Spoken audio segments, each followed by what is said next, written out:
Hello everyone. जैसा कि आप सभी जानते हैं कि एसएससी जीडी की एग्ज़ाम 16 नवंबर से 15 दिसंबर होने जा रही है और एडमिट कार्ड भी रिलीज़ हो चुकी है। तो आज की वीडियो में हम मॉक टेस्ट लगाने वाले हैं और अगर आप एसएससी जीडी की तैयारी कर रहे हैं, उसकी प्रिपरेशन कर रहे हैं, तो आप बिल्कुल सही वीडियो में पहुँचे हैं। ठीक है। और ये इसके सारे क्वेश्चन जो फ्रेंड्स एग्ज़ाम ओरिएंटेड लिए गए हैं और वीडियो को फ्रेंड्स पूरा देखिए, एक भी क्वेश्चन स्किप ना करें। और पेपर में फ्रेंड्स यही क्वेश्चन बनेंगे, आप देख लेना फ्रेंड्स। और रिवीजन के तौर पर मैंने previous year plus expected question दोनों लिए हैं। वीडियो को बिना देखे आगे बढ़े। और ये मॉक टेस्ट 5 है, इससे पहले मैंने 4 मॉक टेस्ट कराए हैं, तो आप मेरी प्लेलिस्ट में जाके उसे भी देख सकते हैं। और उससे पहले मैंने एमटीएस की सीरीज़ भी चलाई थी, तो आपके वो क्वेश्चन भी देख लेना फ्रेंड्स, वो शायद आपके एग्ज़ाम में बन सके। ठीक है, क्योंकि सारे क्वेश्चन जो रिपीट होते हैं। तो फ्रेंड्स आगे बढ़ने से पहले अगर अभी तक आप लोगों ने चैनल को सब्सक्राइब नहीं किया है, जो चैनल में नए हैं, तो जल्दी से जाके सब्सक्राइब कर दे, पास के बेल आइकन को प्रेस कर दे और एक लाइक ज़रूर कर देना फ्रेंड्स। और दोस्तों में भी शेयर करें जो इसकी प्रिपरेशन कर रहे हैं। और क्वेश्चन पे कोई भी क्यूरी हो तो आप कमेंट बॉक्स में ज़रूर लिखना। ओके फ्रेंड्स, तो हम लोग आगे बढ़ते हैं। तो आज का पहला क्वेश्चन है क्वेश्चन नंबर 1। अरुंधति रॉय के उपन्यास the God of small things का रूपांतरण किसने कराया था? तो जैसा कि मैंने पहले भी कहा था पिछली वीडियो में कि मैं 5 सेकंड का पॉज लूँगा। आप 5 सेकंड का पॉज लेके या 3 सेकंड का पॉज लेके अपना आंसर जो है अपने कॉपी के साइड में नंबरिंग वाइज उसमें लिख देना और अपना कमेंट बॉक्स में मुझे अपना मार्क्स बताना। ओके फ्रेंड्स, कि 25 में कितने बन रहे हैं। तो अरुंधति रॉय के उपन्यास the God of small thing जो है उसका रूपांतरण किसने कराया था? तो इसका सही आंसर होगा फ्रेंड्स बीबीसी जो है, बीबीसी ने अरुंधति रॉय के उपन्यास the God of small thing का रूपांतरण कराया था। अब इसके बारे में थोड़ी चर्चा करें फ्रेंड्स, क्योंकि मैंने कहा था कि सारे क्वेश्चन के जो है जिसमें मुझे इंपॉर्टेंट लगेंगे, एक्स्ट्रा फैक्ट मुझे लगेंगे बताने चाहिए, तो मैं बताऊंगा। तो फ्रेंड्स यहाँ पर ही क्वेश्चन में देखा जाए तो अरुंधति रॉय जो है एक इंग्लिश राइटर है, इंग्लिश लेखिका, और ये समाज सेवी भी है। और the God of small things के लिए 1997 ठीक है 1997 में बुकर पुरस्कार से इन्हें नवाजा गया था। और अरुंधति रॉय की अगर बात करें, अरुंधति रॉय की बात करें तो ये उनकी एक नई बुक भी आई थी भी हाल फिलहाल में, जिसका नाम क्या था? The ministry of utmost happiness. The ministry of utmost happiness. और ये जो बुक है 2017 में मान बुकर जो लिस्ट है, मान बुकर 2017 में शामिल किया गया था। ओके फ्रेंड्स, आगे बढ़ते हैं।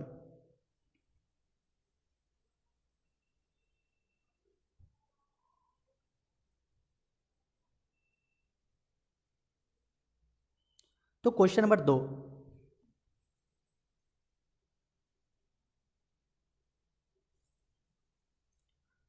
क्वेश्चन नंबर 2, हैजा एक डैश रोग है।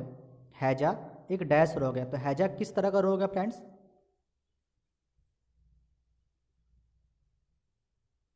तो हैजा जो है ये किस तरह का रोग है, इसका आंसर आपको बताना है। तो इसका सही आंसर क्या होगा फ्रेंड्स? संक्रामक रोग है। हैजा जो है एक संक्रामक रोग है। ओके फ्रेंड्स, हैजा जो है एक संक्रामक रोग है। अब हैजा के बारे में थोड़ा हम लोग चर्चा करते हैं फ्रेंड्स। हैजा जो है एक जीवाणु का नाम है। ठीक है, हैजा जो है एक जीवाणु का नाम है। मतलब हैजा जो है एक बीमारी है जो कि जीवाणु द्वारा फैलती है। ओके फ्रेंड्स, हैजा जो जीवाणु द्वारा फैलती है और इसका नाम जो है क्या है? तो विब्रियो कॉलेरा जो है, विब्रियो कॉलेरा जीवाणु का नाम है और हैजा जीवाणु के संक्रमण द्वारा फैलती है। दूषित पानी पीने से, इस तरह से जो है हमारे शरीरों में हैजा बीमारी होती है। Question number 3, imperial cadet corps ICC की स्थापना किसने की थी? इंपीरियल कैडेट कोर आईसीसी, अभी आईसीसी वो दुबई वाली आईसीसी नहीं है फ्रेंड्स, जो क्रिकेट से संबंधित है, वो आईसीसी नहीं, ये इंपीरियल कैडेट कोर है। इसकी स्थापना किसने की थी? तो अब जैसे कि ऑप्शन यहाँ दिया हुआ है, Lord Minto, Lord Curzon, Lord Lytton, Lord Ripon. तो आप इसका आंसर, सही आंसर बताना फ्रेंड्स। तो इंपीरियल कैडेट कोर आईसीसी की स्थापना जो है, इसका सही आंसर जो है ये लॉर्ड कर्जन, इसका लॉर्ड कर्जन आंसर हो जाएगा फ्रेंड्स। अब इसके बारे में थोड़ा हम लोग बातें करते हैं। तो जो इम्पीरियल कैडेट कोर है आईसीसी की स्थापना 1901 में लॉर्ड कर्जन ने की थी। 1901 में लॉर्ड कर्जन ने की थी। ये इंपॉर्टेंट फैक्ट्स है फ्रेंड्स, आप इसे जो है नोट कर लेना अपने कॉपी में। क्वेश्चन नंबर 4, संतोष ट्रॉफी 2017-18 का विजेता कौन है? संतोष ट्रॉफी 2017-18 का विजेता कौन है? तो फ्रेंड्स आप देख सकते हैं कि इस तरह के क्वेश्चन भी पूछे गए थे 2019 में जो एग्ज़ाम हुए थे 17-18 के करेंट पूछे गए थे। मैंने यहाँ क्वेश्चन कलेक्शन इसलिए लिया है क्योंकि आपको पता चले कि पेपर में किस तरह के क्वेश्चन बन रहे हैं। ठीक है, तो उस समय तो जो आंसर थी वो उसकी इसका आंसर केरल हो जाएगा। संतोष ट्रॉफी 2017-18 का विजेता जो है केरल है, लेकिन चूँकि हमें आज के हिसाब से चलना है अपडेटेड, तो हमें देखना होगा कि लास्ट जो है संतोष ट्रॉफी 2019 में आयोजन की गई थी और 2020 में जो है कोरोना के कारण जो है स्थगित हो गई थी और 2021 में जो है ये नवंबर में कराई जाती है, तो जो कि नवंबर में अभी 21 नवंबर के बाद होगा। तो हम 2019 लास्ट जो है वो देख लेते हैं फ्रेंड्स कि संतोष ट्रॉफी जो है 2019 के जो विजेता रहे वो कौन रहे। तो ये सर्विसेज रहे जिन्होंने पंजाब को हरा के ठीक है 1-0 से हराया था, पंजाब को 1-0 से हराया था। Okay friends. क्वेश्चन नंबर 5 में पूछा गया है कि कौन सा रोग मच्छर द्वारा नहीं फैलता? कौन सा रोग मच्छर द्वारा नहीं फैलता? तो मच्छर द्वारा जो है कौन सा रोग नहीं फैलता फ्रेंड्स? सही आंसर क्या होगा? तो इसका सही आंसर रेबीज़ जो है ये मच्छर द्वारा नहीं फैलता है। तो मलेरिया मच्छर द्वारा होता है, फाइलेरिया, डेंगू ज्वर, ये तीनों जो है मच्छर द्वारा फैलता है। रेबीज़ जो है ये कुत्ते के काटने से होती है। Okay friends. क्वेश्चन नंबर 6,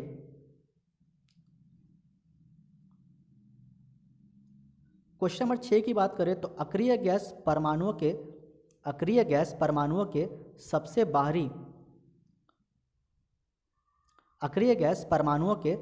बाहरी कक्षा में कितने इलेक्ट्रॉन होते हैं?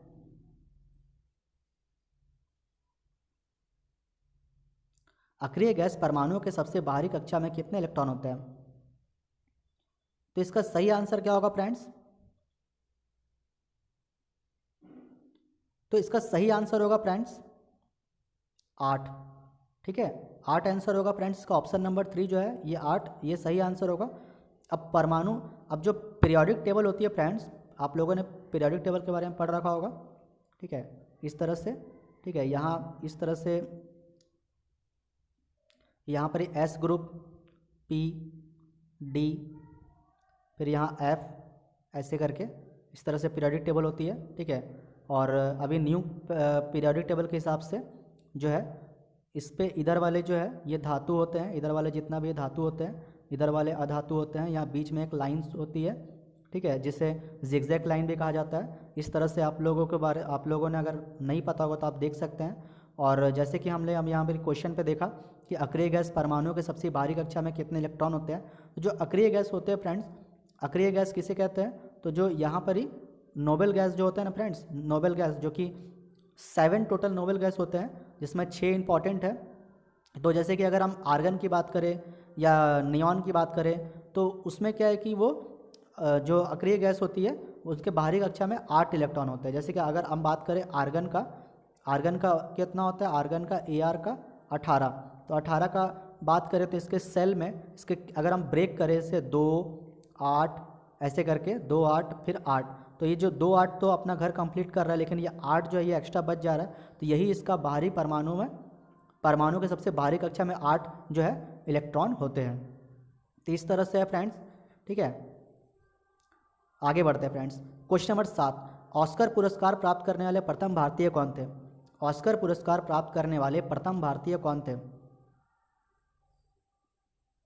अगर ऑस्कर पुरस्कार प्राप्त करने वाले प्रथम भारतीय की बात करें तो फ्रेंड्स का सही आंसर जो होगा भानु अथैया जो है इसका सही आंसर होगा। ऑस्कर पुरस्कार प्राप्त करने वाले प्रथम भारतीय भानु अथैया। क्वेश्चन नंबर 8 में कर्नल वाइली, ठीक है, कर्नल वाइली की हत्या में किसे मृत्युदंड दिया गया था? कर्नल वाइली की हत्या में किसे मृत्युदंड दिया गया था? तो इसका सही आंसर क्या होगा फ्रेंड्स? तो सही आंसर होगा मदन लाल धिंगरा। मदन लाल ढींगरा जो है इन्हें मृत्युदंड दिया गया था। कर्नल वाइली की हत्या में मदन लाल ढींगरा को मृत्युदंड दिया गया था। ओके फ्रेंड्स, क्वेश्चन नंबर 9 की बात करें। क्वेश्चन नंबर 9 में पूछा गया था कि भारत के राष्ट्रपति के पास आपात अधिकार है।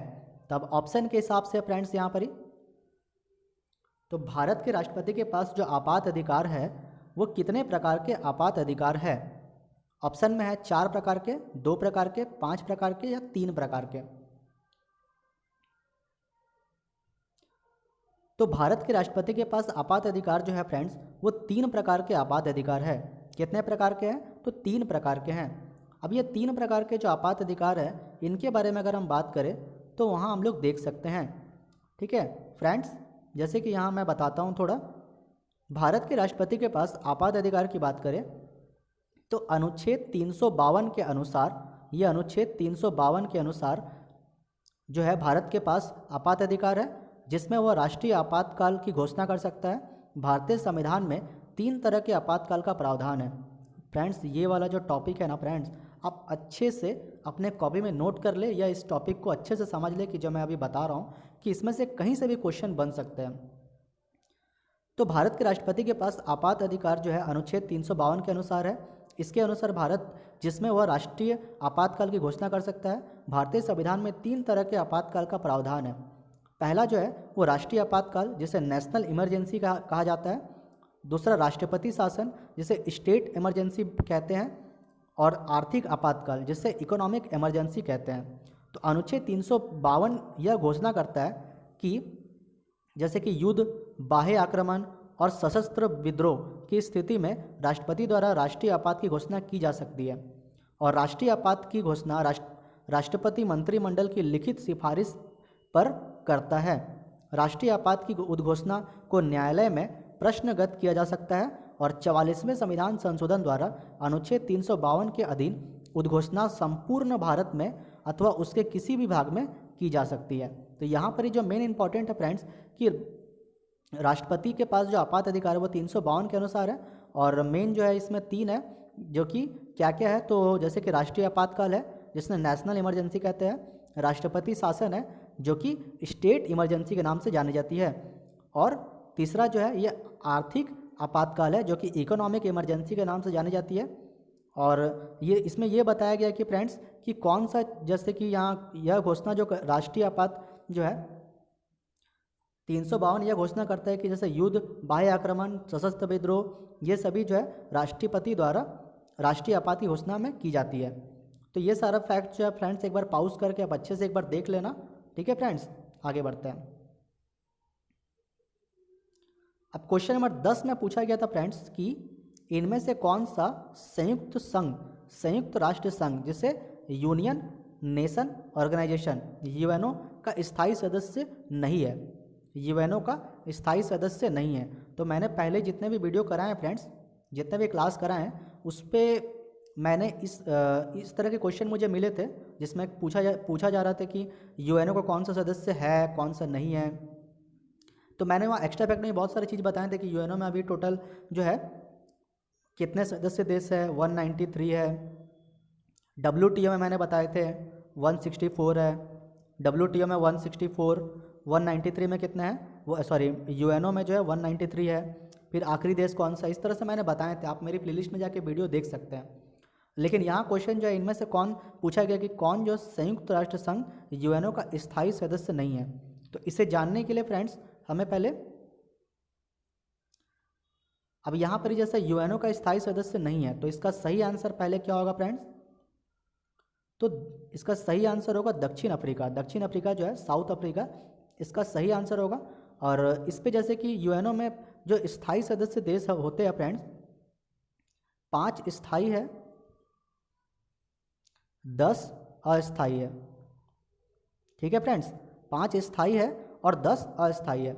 अब जो 5 स्थायी है उसके बारे में अगर बात करें तो ये जो 5 स्थायी है A, B, C, F और R। अब फ्रेंड्स आप कहेंगे कि ये ABCFR क्या है? तो अमेरिका, ब्रिटेन, चाइना, फ्रांस, रसिया। ठीक है फ्रेंड्स, इस तरह से आप याद रख सकते हैं कि यूएनओ में जो 5 स्थायी सदस्य देश है वो कौन कौन सा है। तो ABCFR America, Britain, China, France और रसिया। ओके फ्रेंड्स, और 10 जो अस्थायी है फ्रेंड्स, ये 2-2 साल में जो है इन्हें 2-2 साल के बाद चेंज होते रहते हैं। ओके फ्रेंड्स, तो इस तरह से आप देख सकते हैं। चलिए नेक्स्ट क्वेश्चन, क्वेश्चन नंबर 11, शेरे पंजाब के नाम से कौन विख्यात है? तो फ्रेंड्स इस तरह के क्वेश्चन बने थे एग्जाम में, तो आप देख सकते हैं फ्रेंड्स। और आशा करते हैं फ्रेंड्स की वीडियो आपको बहुत अच्छी लग रही होगी। और फ्रेंड्स अगर आपको वीडियो बहुत ही अच्छी लग रही है, मेरी मेहनत बिल्कुल अच्छी लग रही है, तो आप एक लाइक ज़रूर कर देना और कोशिश करना फ्रेंड्स कि वीडियो को ज़्यादा से ज़्यादा दोस्तों में शेयर करें जो प्रिपरेशन कर रहे हैं। ओके फ्रेंड्स, तो क्वेश्चन है कि शेरे पंजाब के नाम से कौन विख्यात है? तो शेरे पंजाब के नाम से जो विख्यात है वो लाला लाजपत राय जो है शेरे पंजाब के नाम से विख्यात है। ठीक है फ्रेंड्स, और जैसे कि यहाँ सरदार पटेल है, तो ये जो सरदार पटेल है फ्रेंड्स, इसका भी मैं बता देता हूँ कि बारदोली सत्याग्रह जब हो रहा था, बारदोली की महिलाओं ने वल्लभ भाई पटेल को सरदार की उपाधि दी थी। ठीक है, और इसी तरह से भगत सिंह, चंद्रशेखर आज़ाद, इनके भी उपनाम है। तो यहाँ जो क्वेश्चन है शेरे पंजाब के नाम से कौन विख्यात है, तो इसका आंसर होगा लाला लाजपत राय। क्वेश्चन नंबर 12, निम्नलिखित में से जल की स्थायी कठोरता का कारण क्या है? तो जल की स्थायी कठोरता का कारण क्या है फ्रेंड्स? तो कैल्शियम सल्फेट जो है जल की स्थायी कठोरता का कारण क्या है? तो calcium sulphate. Okay friends, calcium sulphate जो है जल की स्थायी कठोरता का कारण है। क्वेश्चन नंबर 13, आरएनए का मुख्य कार्य क्या है? बहुत ही इंपॉर्टेंट क्वेश्चन है फ्रेंड्स, आरएनए का मुख्य कार्य क्या है? The main work of RNA. तो अब यहाँ जैसा ऑप्शन है पाचन क्रिया में मदद करना, प्रोटीन संश्लेषण में मदद करना, ए और बी दोनों, तो यहाँ बहुत लोग जो है ये वाला आंसर करेंगे, लेकिन ऐसा नहीं है फ्रेंड्स। यहाँ पूछा गया कि आरएनए का मुख्य कार्य क्या है, तो मुख्य कार्य की बात हो रही है, तो इसका सही आंसर होगा प्रोटीन संश्लेषण में मदद करना। ये सही आंसर होगा, प्रोटीन संश्लेषण में मदद करना। ठीक है फ्रेंड्स, ऑप्शन नंबर 2 सही आंसर है। क्वेश्चन नंबर 14 की ओर बढ़ते हैं फ्रेंड्स।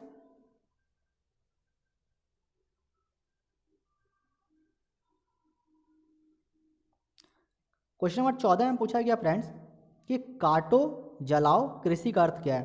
काटो जलाओ कृषि का अर्थ क्या है? तो इसका सही आंसर है झूम कृषि। काटो जलाओ कृषि का अर्थ क्या है? तो झूम कृषि। ओके फ्रेंड्स, आगे बढ़ते हैं।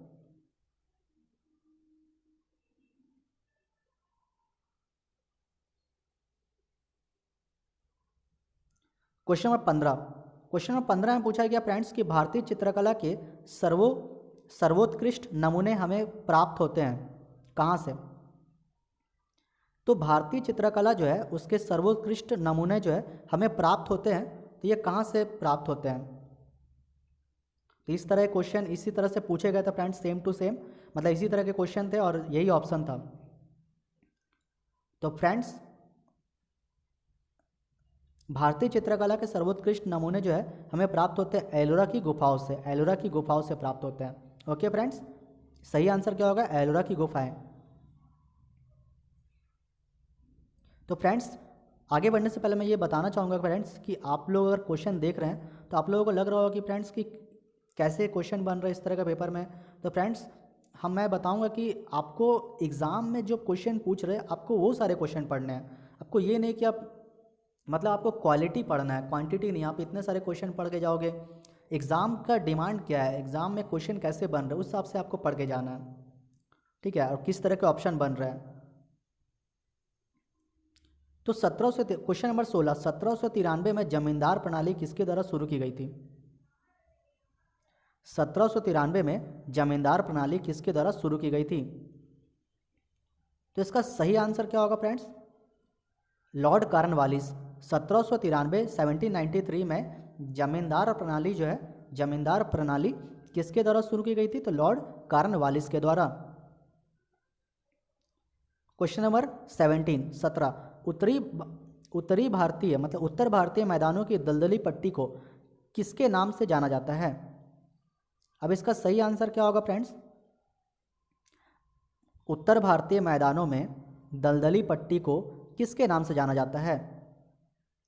तो सही आंसर है तराई। ऑप्शन नंबर 2 जो है तराई, तराई के नाम से जाना जाता है।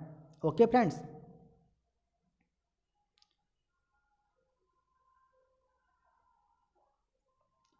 क्वेश्चन नंबर 18, नमस्ते सालोम पत्रिका किन देशों के मैत्री संबंधों पर है? नमस्ते सालोम पत्रिका जो है, नमस्ते सालोम पत्रिका, ये भी क्वेश्चन बहुत अच्छी क्वेश्चन है फ्रेंड्स। किन देशों के मैत्री संबंधों पर आधारित है? तो ये भारत इजराइल इसका सही आंसर होगा friends. Option number 4 Bharat Israel. नमस्ते सालोम पत्रिका जो है ये भारत इजराइल के मैत्री संबंधों पर निर्भर है। क्वेश्चन नंबर 19 की बात करें, 19, तो यहाँ पर ही क्वेश्चन पूछा गया था फ्रेंड्स कि द्वैधात्मक अर्थव्यवस्था का लक्षण क्या है? द्वैधात्मक अर्थव्यवस्था का लक्षण क्या है? तो द्वैधात्मक अर्थव्यवस्था का लक्षण क्या है फ्रेंड्स? तो इसका सही आंसर है फ्रेंड्स परंपरा और आधुनिकता का एक साथ होना। परंपरा और आधुनिकता का एक साथ होना। द्वैधात्मक अर्थव्यवस्था का लक्षण क्या है? तो परंपरा और आधुनिकता का एक साथ होना। Okay friends. Question number 20, question number 20 की बात करें तो आयोडीन की कमी से मनुष्य में कौन सा रोग होता है? क्वेश्चन नंबर 20 में पूछा गया कि फ्रेंड्स आयोडीन की कमी से मनुष्य में कौन सा रोग होता है? तो आयोडीन की कमी से जो मनुष्य में रोग होता है फ्रेंड्स वो ग्वाइटर की बीमारी होती है। ग्वाइटर की बीमारी होती है फ्रेंड्स।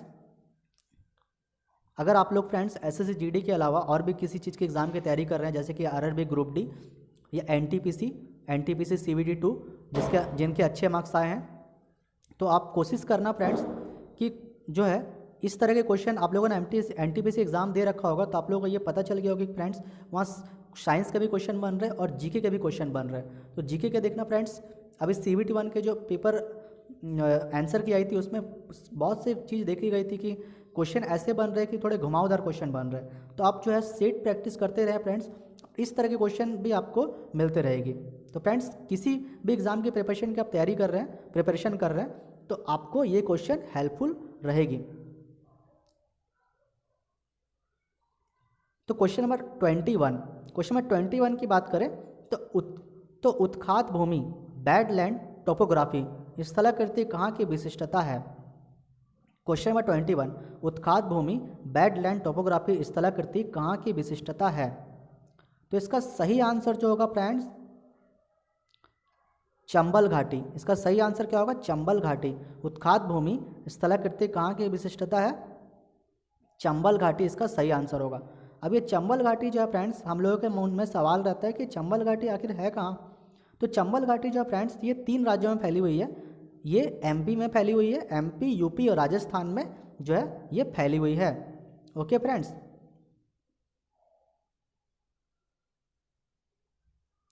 अगला क्वेश्चन है फ्रेंड्स क्वेश्चन नंबर 22, विश्व में सबसे बड़ा पेयजल जलाशय कहाँ स्थित है? विश्व में सबसे बड़ा पेयजल जलाशय कहाँ स्थित है? तो 22 का सही आंसर होगा फ्रेंड्स सऊदी अरब। विश्व में सबसे बड़ा पेयजल जलाशय जो है कहाँ स्थित है? सऊदी अरब में स्थित है। क्वेश्चन नंबर 23, मानव गतिविधियों से परावर्तित पर्यावरण क्या कहलाता है? तो मानव गतिविधियों से परावर्तित पर्यावरण क्या कहलाता है? तो फ्रेंड्स का सही आंसर है एंथ्रोपोजेनिक पर्यावरण। एंथ्रोपोजेनिक पर्यावरण। Okay friends. वही क्वेश्चन नंबर 24 की बात करें 24, निम्नलिखित में से किस राज्य से होकर कर्क रेखा नहीं गुजरती है? अब ये यहाँ क्वेश्चन बहुत ही इंपॉर्टेंट क्वेश्चन है, किस राज्य से होकर कर्क रेखा नहीं गुजरती है। तो इसी तरह के एनटीपीसी में भी क्वेश्चन बने थे फ्रेंड्स घुमावदार, जो कि इनमें से कौन सा विच ऑफ द फॉलोइंग, इस तरह से क्वेश्चन बने थे, जिससे हमें जानकारी, क्वेश्चन के अवेयरनेस रहना बहुत ज़रूरी है। तो किस राज्य से होकर कर्क रेखा नहीं गुजरती है फ्रेंड्स? सही आंसर बताना। तो इसका सही आंसर होगा उड़ीसा। उड़ीसा से जो है कर्क रेखा नहीं गुजरती है। तो सवाल ये उठता है फ्रेंड्स कर्क रेखा कहाँ से गुजरती है? तो जैसे कि मैंने यहाँ लिखा है, भारत में जो कर्क रेखा है वो टोटल जो है फ्रेंड्स ये 8 राज्यों से होकर गुजरती है। कर्क रेखा जो है ये 8 राज्यों से होकर भारत में गुजरती है। अब ये जो ये यहाँ से कर्क रेखा जो गुजरती है 8 राज्यों से, तो यहाँ जितने भी राज्य है फ्रेंड्स, यहाँ जितने भी राज्य है ये सारे जो है, जैसे कि क्या क्या है, तो गुजरात है, राजस्थान है, एमपी है, छत्तीसगढ़ है, झारखंड है, वेस्ट बंगाल है, पश्चिम बंगाल जिसे कहते हैं, त्रिपुरा और मिज़ोरम। ओके फ्रेंड्स, और अगर आपको इसको याद रखना है फ्रेंड्स, तो आप बहुत सारे चीज़ों से याद रख सकते हैं। जैसे कि एक ट्रिक है, मैं लिख दे रहा हूँ यहाँ पर ही।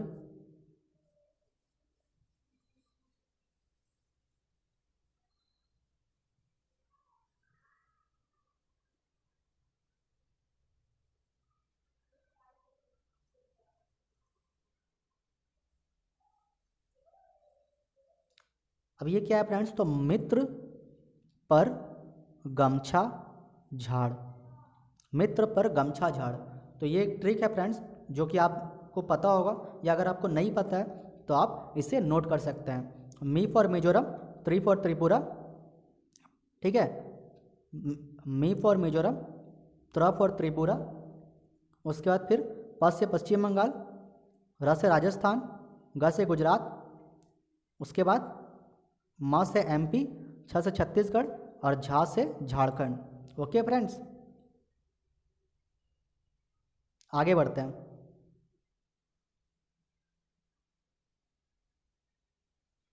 तो आज का लास्ट क्वेश्चन है फ्रेंड्स कि 25 नंबर क्वेश्चन है, तुझके बाबरी किस भाषा में लिखा गया था? तुझके बाबरी किस भाषा में लिखा गया था? तो इसका सही आंसर क्या होगा फ्रेंड्स? तुझके बाबरी किस भाषा में लिखा गया था? तो इसका सही आंसर होगा, तो तुझके बाबरी जो है ये तुर्की भाषा में लिखा गया था। तुझके बाबरी तुर्की भाषा में लिखा गया था। और किसके द्वारा लिखा गया था फ्रेंड्स तुझके बाबरी? तो ये बाबर द्वारा लिखा गया था।